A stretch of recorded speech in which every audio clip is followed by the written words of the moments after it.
Bobur aka, assalomu alaykum. Assalomu alaykum. O'sha kun keldi. Kelganingiz uchun kattakon rahmat. Qalay, atmosferamiz qanaqa aka? Zo'r. Hamma ijodkorlar, hamma yaqinlar shu yerda xursand bo'ldim ko'rib. O'zim to'g'risi hayajondaman, qanaqa chiqqan ekan deb. To'g'risi kinoni ko'rmaganman. Endi dublajda borganman. Dublajda unaqa tayyor qismini ko'rmaysiz.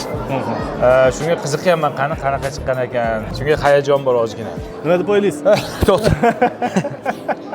Sal allergiyam bor. Hayajondan.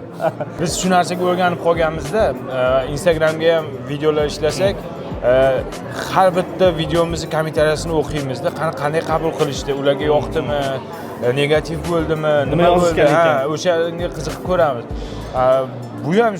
Bu endi boshqa yo'nalish, baribir kino sohasi. Bundan ham baribir eshitamiz, ijodkorlardan eshitamiz, kino o'xshamayapti yoki mana aktyor tushmayapti yoki chiqarib bera olmayapti deydi. Ana shu narsalarni qanaqa bo'lar ekan deb kutyapman. Keyinchalik rollar uchun. Maktabda bu ham.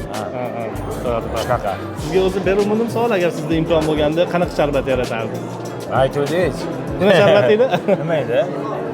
Nima sharbat edi? To'g'ri gapiriladi. Endi to'g'ri gapiriladigan bo'lgandi bilib. Oqibat, mana bir-biriga mehr muhabbat, bu narsalar hozir zamon tezlashgan sari yo'qolib boryapti. Endi hamma to'g'ri ish deydi, boshqa narsa deydi.